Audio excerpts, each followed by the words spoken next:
파리라고 하면 어떤 생각이 먼저 떠오르나요? 지저분하고 병들을 옮기는 더러운 곤충이라고 생각할 수 있습니다. 거기다 기생을 붙여 기생파리라고 하면 생소하고 불쾌한 생각까지 들 겁니다. 기생충은 영어로 파라사이트라고 합니다. 파라사이트의 어원은 함께, 옆에서라는 그리스어 파라와 음식이라는 시토스가 합쳐진 파라시토스입니다. 즉 다른 사람의 식탁에서 음식을 먹는 사람이라는 그리스어가 16세기에 와서 남의 음식을 먹는 벌레인 파라사이트로 뜻이 변하게 된 것입니다. 한국 영화 역사상 최초로 아카데미상을 수상한 봉준호 감독의 영화 기생충의 영어로 된 포스터를 보면 파라사이트라고 써있다는 것을 알 수 있습니다. 바로 기생충 또는 기생충같이 옆에서 영양분을 빼앗아 먹는 동물이라는 뜻인 거죠. 너는 계획이 다 있구나. 이번엔 파리에 대해서 알아볼까요? 많은 사람들은 파리가 지저분하고 더럽고 질병을 옮긴다고 생각하지만 원래 생태계에서 파리는 분해자의 역할을 하는 것입니다. 파리가 음식물 쓰레기를 좋아하는 것이 아니라 파리가 사는 환경이 인간과 겹치다 보니 인간이 버린 음식물을 먹게 되는 것입니다. 그중 특이한 것은 기생파리인데 기생파리는 수많은 먹잇감 가운데 가장 신선한 먹이를 먹는 파리입니다. 기생파리는 나비와 나방의 애벌레와 같은 숙주 안에 들어간 영양분을 섭취하며 살아가는 내부 기생을 하고 마지막은 숙주 생물을 죽이는 것으로 끝이 납니다. 얼핏 잔인하게 보이는 생활 방식이라고 하지만 자연계에서는 흔히 나타나는 형태의 하나입니다. 기생파리는 영양분을 빼앗아 살아갈 수 있는 숙주를 잡고 알을 낳는 방식입니다. 가장 일반적인 방법으로는 숙주의 몸에 직접 알을 붙이는 것입니다. 알은 몇 시간 안에 바로 부화하여 숙주의 몸에 뚫고 들어가 영양분을 빨아먹으면서 살아갑니다.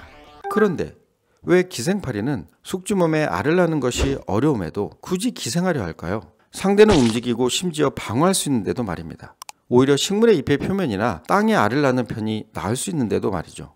이유는 바로 풍부한 영양분이 목적입니다. 원래 기생파리의 조상은 식물만을 먹었던 채식주의자였을 것입니다. 그래서 알을 낳는 장수도 식물에서 이루어졌고요. 기생하게 된 하나의 사건이 일어났을 것이라고 생각되는데요. 식물 조직을 먹고 있던 파리 애벌레에 우연히 다른 곤충의 애벌레가 끼어들었던 것입니다. 다른 애벌레는 영양이 풍부하기 때문에 식물을 계속 먹는 것보다는 훨씬 빨리 자랄 수 있었고 파리 암컷은 식물 내부에 숨어있던 곤충의 애벌레를 겨냥해 산란관을 찌르도록 진화한 것이죠. 하지만 기생하는 순간 여러가지 문제가 발생합니다. 단순히 애벌레 몸에 알을 낳는다고 해도 알이 떨어지거나 숙주의 몸에 짓눌릴 위험이 있기 때문입니다. 여기서 필요한 건 바로 산란관과 마취액입니다. 파리 암컷 배끝에는 불룩 튀어난 산란관을 가지고 있습니다. 기생파리 역시 이 산란관을 통해 마취액을 주입하는 것입니다. 어떤 기생파리는 마취액을 주입할 때 숙주의 피부에 접착제를 분비하는 경우도 있습니다.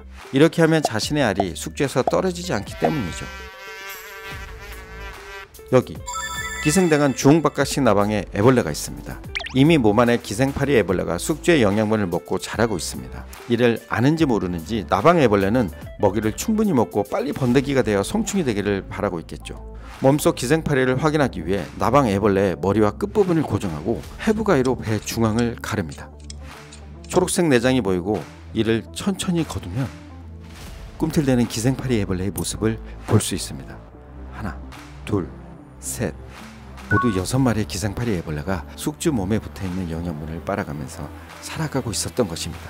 기생파리는 다른 육식성 곤충과 같이 특정한 종의 대발성을 억제하고 적절한 숫자를 조절하는 역할을 합니다.